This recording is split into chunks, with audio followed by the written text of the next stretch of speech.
want a black maid standing near my photos.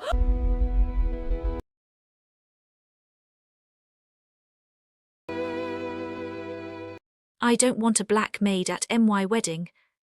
She screamed, the music stopped, conversations died. Hundreds of guests turned toward the young woman standing in the middle of the lavish ballroom. Her white designer gown shimmered beneath the crystal chandeliers. Her perfectly styled blonde hair framed a face twisted with anger. She wasn't looking at the groom. She wasn't looking at the guests. She was pointing directly at an older black woman wearing a simple housekeeping uniform. The woman stood frozen near the back of the room. A silver tray trembled in her hands. Several champagne glasses rattled against one another. The bride's voice echoed through the ballroom again. I said, get her out of here. Gasps rippled through the crowd. Some guests looked uncomfortable. Others simply watched in silence. No one stepped forward. The older woman slowly lowered her eyes. Her name was Grace Carter. She was 53 years old. She had spent nearly 20 years cleaning luxury homes, five-star hotels, and extravagant event halls. She had been insulted before, ignored before, looked down on before, but never in front of hundreds of people. I'm sorry, ma'am, she whispered softly. I was only doing my job. Don't care, the bride. Don't want a black maid standing anywhere near my wedding photos. Several guests exchanged uneasy glances. An elderly woman quietly whispered, that was unnecessary. Another guest shrugged. She's paying for the wedding. She can decide who stays. Grace pretended not to hear them. Years of humiliation had taught her one painful lesson. Sometimes, silence hurt less than defending yourself. The wedding coordinator hurried toward her. His face burned with embarrassment. Please, come with me before this gets worse. Grace nodded gently. She carefully placed the silver tray onto a nearby table. A tear escaped before she could stop it. She quickly wiped it away. No one needed to see an old maid cry. Without saying another word, she turned toward the ballroom doors. Every step felt heavier than the last. Behind her, the string quartet remained silent. The officiants stood frozen. Even the photographers had stopped taking pictures. Grace reached for the golden door handle. Then, a deep voice shattered the silence. Stop. Entire ballroom froze. The bride blinked, slowly. The groom stepped away from the altar. His name was Ethan Shaw. He was dressed in a perfectly tailored black tuxedo. He looked every bit the billionaire everyone expected him to become, but the expression on his face wasn't anger, it was heartbreak. Ignoring the guests, the photographers, even his bride, he walked directly toward Grace. She kept her head lowered. She couldn't bear to look at him. I'm sorry your special day was interrupted, she whispered. I'll leave, voice cracked. No, he gently reached for her trembling hands. You've been leaving me my whole life. Grace slowly looked up. Confusion filled her tired brown eyes. Ethan, voice trembled. You shouldn't. Tears filled his eyes. Then, in front of every guest, he wrapped his arms around her. A gasp echoed through the ballroom. No one moved, no one spoke. And through tears that no one expected from a groom standing only moments away from saying I do, he whispered a single word. Mom. Ballroom erupted. Someone dropped a champagne glass. It shattered across the marble floor. A bridesmaid covered her mouth. The wedding photographer lowered his camera. The bride stared in disbelief. What? Voice barely escaped. What did you just call her? Ethan slowly turned to face everyone, one arm still around Grace. His jaw tightened. His eyes swept across the silent ballroom. Then he spoke. The woman you just humiliated. He paused. Isn't just a maid. A long silence followed. She's my mother. One moved, no one breathed. The bride forced a nervous laugh. That's impossible. You told me your mother died. Ethan lowered his eyes for a moment. When he looked up again, years of pain stared back at the crowd. No. That's the lie I was raised to believe. Every guest leaned forward. He gently squeezed Grace's trembling hands. My father told me my mother died when I was a baby. I believed him. For 28 years. I believed she was gone. Voice broke. But she never died. He turned toward the bride. The woman you called just a black maid is my real mother. Emily's face turned ghost white. No, that's not possible. Ethan slowly turned toward the front row. Every eye in the ballroom followed him. There sat Richard Shaw, one of the richest businessmen in the country. His expensive tuxedo was immaculate, his silver hair perfectly combed, yet for the first time in decades, the billionaire looked afraid. Beside him sat his elegant wife, Victoria. Her perfectly applied makeup couldn't hide the panic spreading across her face. Ethan raised one trembling hand and pointed directly at his father. Father, would you like to explain to everyone why you made your own son believe his black mother was dead when she was alive all along? Richard Shaw didn't answer. For the first time in anyone's memory, the billionaire who had built an empire from luxury hotels, real estate and private investment firms, looked completely speechless. His fingers tightened around the armrest of his chair, his jaw clenched. "Son," voice was barely audible. "This isn't the place." Ethan let out a bitter, slowly looked around the magnificent ballroom, towering flower arrangements worth thousands of dollars, crystal chandeliers imported from Italy, tables covered in white roses, 300 elegantly dressed guests, television cameras recording every second of the ceremony. He nodded slowly. "I think it's the perfect place." Bride Emily Dawson grabbed Ethan's arm. "What are you doing? This is our wedding. You can't embarrass your father like this." Ethan gently pulled his arm away. "My father," he looked at Richard again. "He embarrassed himself the day he lied to his own son." Emily's face reddened. "Ethan." "Enough," Grace finally spoke. Her voice was soft, almost pleading. "Please, don't do this." Everyone turned toward her. She looked at Ethan with tears running freely down her cheeks. "I never wanted this. Never came here to destroy your wedding. Only came because the agency sent me. I didn't even know." Voice broke. "I didn't know you were the groom." Room became eerily quiet. Ethan stared at her. "You really didn't know?" Grace slowly shook her. "I saw your name on the assignment. I thought," she smiled sadly, "I thought it was just another young man with the same first name. Never imagined it could be you." "Emily, assignment," the wedding planner swallowed nervously. "The hotel was short-staffed this morning, so another cleaning company sent extra workers." Emily turned sharply toward the planner. "You mean, you hired strangers for my wedding?" The planner nodded nervously. "They came highly recommended." Emily pointed angrily at Grace. "This woman ruined everything." Grace lowered her head again. "Sorry." "Leave." She turned once more toward the exit, but Ethan gently caught her hand. "No." Voice was firm. "You've been walking away your entire life. You won't walk away again." Richard finally stood. "That's enough." Every head turned. The billionaire adjusted his jacket. His calm expression had returned. The fear was gone. He looked exactly like the powerful businessman the public admired. "Ethan, understand you're emotional. But this woman," he glanced briefly at Grace, "has clearly filled your head with lies." Grace looked up in shock. "Lies?" Richard nodded. "Yes, you disappeared nearly 3 decades ago. You abandoned your child. You abandoned your family. And now, you appear on the happiest day of my son's life. What exactly do you expect people to believe?" A murmur spread through the guests. Several people nodded. One woman whispered, "That actually makes sense." Another added, "Why would a mother disappear for 28 years? Emily folded her arms. "There." Looked triumphantly at Ethan. "You heard your father." But Grace didn't react with anger. She simply closed her eyes as though she had expected those words. When she finally opened them, they were filled with quiet sadness. "I knew you'd say that." Richard's expression hardened. "You've always been a convincing actress."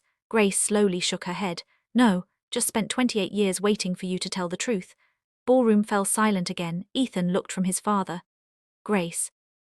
Then back again for the first time.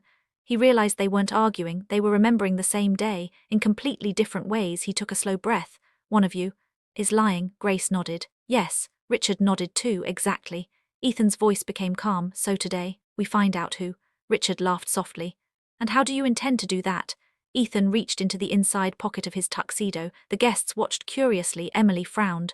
"What are you doing?" Without saying a word, Ethan pulled out an old yellowed envelope. Its edges were worn, its paper faded with age. Grace's eyes widened instantly. She recognized it. Richard's confident smile disappeared. His face drained of color. Ethan held the envelope high enough for everyone to see. "I found this 3 weeks ago, hidden inside my father's private office." He slowly turned the envelope over. Across the front, written in faded blue ink, were 6 words for my son. "If I never see him again." Grace covered her mouth. A sob escaped before she could stop it. Richard took one step forward. "Ethan, don't." Ethan looked directly into his father's eyes. "No, spent 28 years believing one story. Today, I'm finally going to hear the other one." Truth Ethan had searched for all his life began nearly 28 years earlier, 28 years ago. Grace Johnson wasn't wearing a maid's uniform or carrying silver trays. She wasn't cleaning other people's homes either. She was 25 years old, beautiful and full of impossible dreams. She worked as a registered nurse at St. Anne's Medical Center. Everyone loved Grace. Patients asked for her by name. Doctors trusted her. She had the kind of smile that made frightened children stop crying. But every morning, before putting on her white uniform, she reminded herself of one painful reality. She was a black woman trying to build a future in a world that constantly reminded her she didn't belong. That never stopped her. She believed hard work could overcome hatred, until the day she met Richard Shaw. Richard was young and handsome, the only son of one of the wealthiest families in the country. The newspapers called him the Golden Heir. Grace knew exactly who he was, she just never imagined he would notice her one rainy afternoon. Richard arrived at the hospital after a minor car accident, nothing serious, just a few stitches above his eyebrow. Grace was assigned to treat him. She expected another spoiled billionaire instead. She found a man who thanked every nurse, smiled at every cleaner, and insisted on learning everyone's name. When Grace finished bandaging his wound, Richard smiled. "I think this is the first hospital visit I've ever enjoyed." Grace laughed. "I hope you don't plan on making another one." "Might." He grinned. "If it means seeing you again." Grace rolled her eyes. "You'll have to find a better excuse than a car accident." Neither of them knew it then, but that simple conversation would change both of their lives forever. Richard couldn't stop thinking about Grace. What started as a chance meeting at the hospital quickly became regular visits. At first, he invented excuses: a follow-up appointment, a routine checkup, a forgotten prescription. Grace saw through every excuse. "You know you're perfectly healthy, right?" she teased one afternoon. Richard smiled. "I know, so why do you keep coming back?" He looked straight into her eyes. "Because you're here." Grace laughed. "You really don't give up."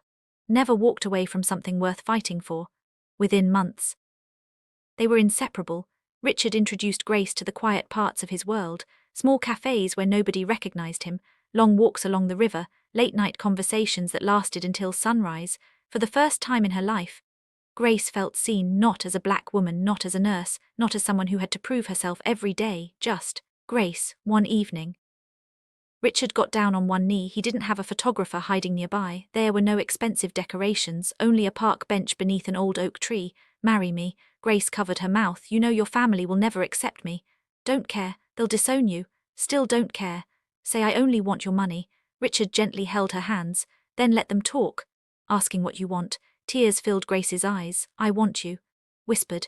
"Then that's enough." 3 months later, they married in a small church. No newspaper photographers, no billionaire guests, just a pastor, 2 close friends, and promises they truly believed would last forever. For nearly 2 years, life was everything they dreamed of. They rented a modest home.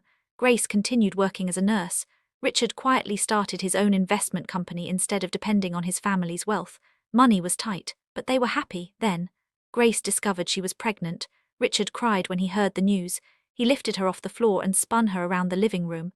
"I'm going to be a father." "And you're going to be the most stubborn father in history," Grace laughed. 9 months later, their son was born. They named him Ethan. Richard held the tiny baby in his arms. "I'll spend my whole life protecting you." Neither of them knew that promise would soon be tested. 3 weeks after Ethan was born, everything changed. Richard's father arrived at their house without warning. William Shaw stepped inside with a cold expression. He looked around the small living room with obvious disgust. "So this," he said quietly, "is where the Shaw's heir lives." Grace offered him a seat. He ignored her instead. His eyes settled on the sleeping baby, then back to Grace. "I'll get straight to the point. You are not suitable for this family." Grace felt her stomach tighten. William continued. "A black nurse from a working-class family cannot be the face of the Shaw's name." Richard immediately stepped between them. "That's my wife." William didn't even look at him. "I've already arranged divorce papers." Richard's face darkened. "We're not getting divorced." William smiled. "That wasn't a request." Grace exchanged a worried glance with Richard for the first time.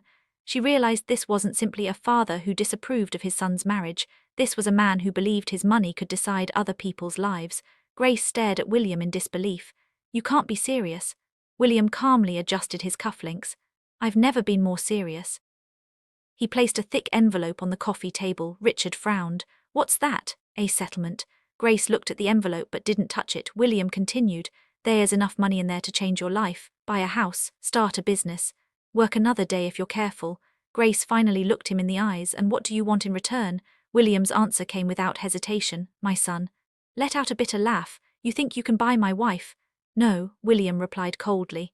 "I'm buying peace." Richard picked up the envelope and threw it back at his father. "It'll take a lot more than money to make me leave my family." The first time, William's expression hardened. "I was hoping you'd choose the easy way." Richard stepped closer. "There isn't another way." William looked at the sleeping baby one last time, then he walked toward the door. Before leaving, he stopped. Without turning around, he said quietly, "You have 1 week. If she's still here after that, don't blame me for what happens." Front door slammed shut. Grace wrapped her arms around herself. A chill ran through her body. Richard walked over and hugged her tightly. Don't listen to him. He can't control our lives.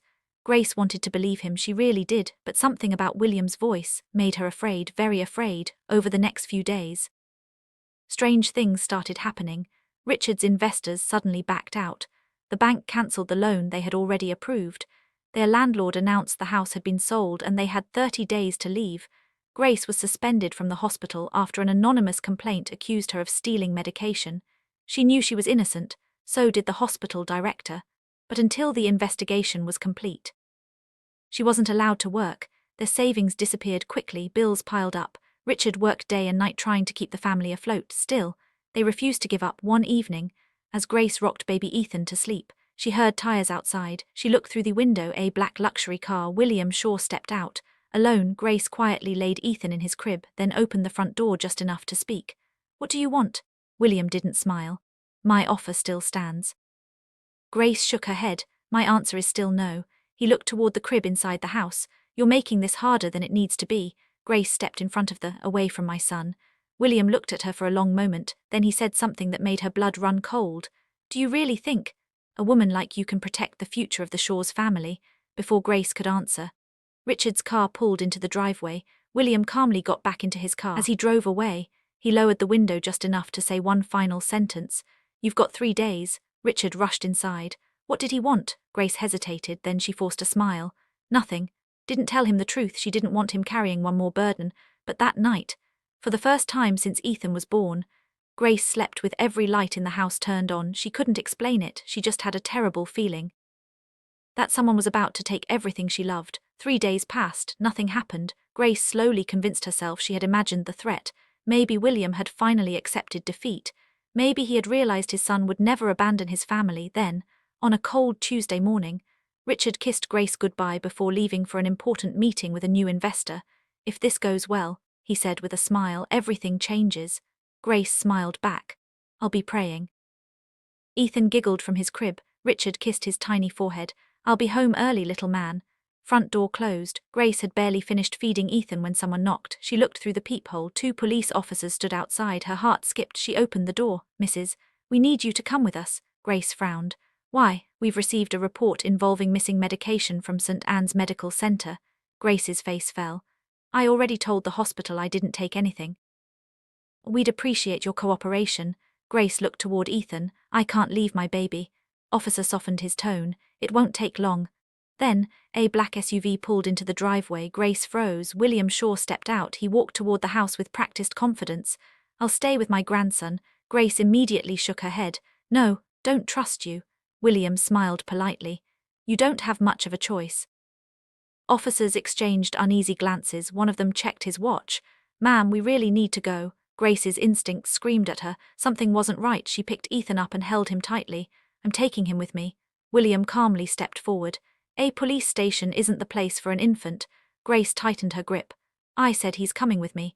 At that moment, one of the officers received a phone call. He listened for a few seconds, then looked at Grace. The hospital administrator has agreed to meet you immediately. Sooner this is cleared up, the sooner you can return home. Grace looked from the officers to William, then down at Ethan. She kissed his forehead. I'll only be gone for an hour. She handed him to the elderly housekeeper who lived next door, Mrs. Ellis. Please don't let anyone take him. Mrs. Ellis nodded. You have my word.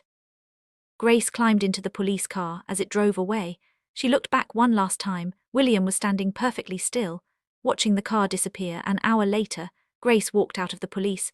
Administrator had apologized. The accusation against her had been false. The missing medication had been found. She was free to return to work. Nothing had made sense. Then her phone rang. It was Mrs. Ellis. She was crying so hard she could barely speak. Grace, they took him. Grace's world stopped. What? They came with papers. They said Richard had authorized them. I tried to stop them. They pushed me aside. They took Ethan. Grace dropped the phone. No, she whispered. No, she ran into the middle of the street, flagging down the first taxi she saw. Please, my baby, take me home. When she reached the house, the front door stood open. Richard's car was already there. He was searching every room. His face was white with panic the moment he saw Grace. He knew they took him too. Grace collapsed into his, lied. They tricked me. Richard held her tightly, then his phone rang. The caller ID showed only one name, William Shaw. Richard answered without saying a word. His father's voice was calm. I warned you. If you want your son back, you know exactly what you have to do.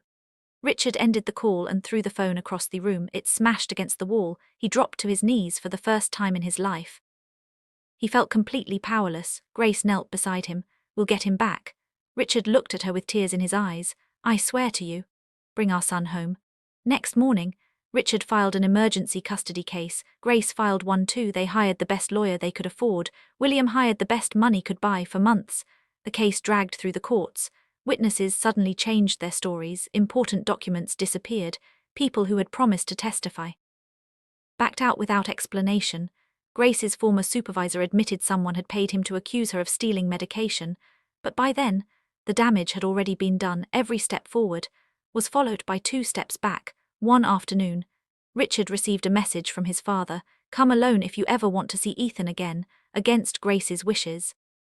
He went. William was waiting inside his private office. Baby Ethan was asleep in a crib nearby. Richard rushed toward his son. Before he could reach him, 2 security guards blocked his path. William calmly poured himself a drink. You've lost. Richard glared at him. I'll never stop fighting. William smiled. You already have. He slid a thick folder across the desk. Inside were legal documents, bank records, business contracts, then one final page, Richard's inheritance, every company, every trust fund, every family asset. William looked him straight in the eye. If you continue this fight, you will lose everything. Don't care. William nodded.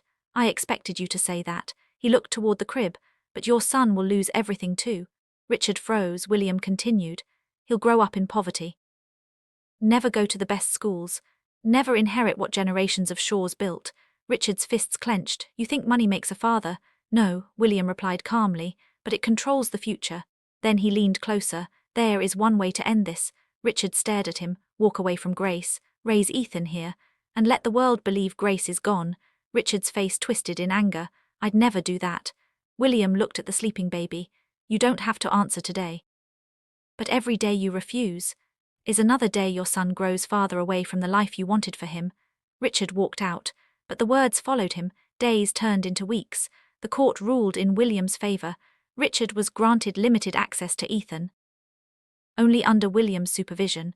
Grace wasn't allowed near him at all. She appealed again, and again. Each appeal failed. The pressure became unbearable. Richard's business collapsed. His accounts were frozen. Friends stopped returning his calls. Even people who once stood beside him began disappearing from his life. William wasn't just winning, he was destroying everything Richard had built. One night, Richard returned home. Grace was sitting quietly in Ethan's empty nursery, holding his favorite blanket. She looked up and smiled through her tears. You don't have to say anything. Already know. Richard broke down. I'm so sorry. Grace walked over and held him.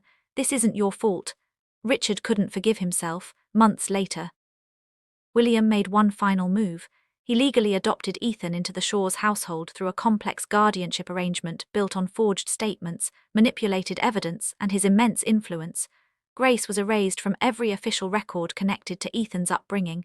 Richard was warned that if he publicly challenged the arrangement again, he would lose every remaining right to see his son. Faced with an impossible choice, Richard made the greatest mistake of his life. He stayed close to Ethan, believing that one day when his son was old enough to understand, he would tell him everything, but that day never seemed to come. 1 year became 5, 5 became 10, then 28. Every birthday, Richard wanted to tell the truth every year. Fear stopped him, fear that William would destroy Grace again, fear that Ethan would hate him, fear that he had already waited too long, and now, standing in the middle of his son's wedding, he realized the truth he had buried for 28 years had finally come looking for him. The ballroom was silent. No one dared to speak. Every guest stared at Richard Shaw. The billionaire slowly stood. His hands trembled, not with anger, with shame. He looked at Grace for the first time in nearly 28 years. Her face had changed. There were lines around her eyes, silver strands in her hair. Years of hard work were written across her hands. Grace. Voice cracked. I'm sorry. Grace looked at him without speaking for years.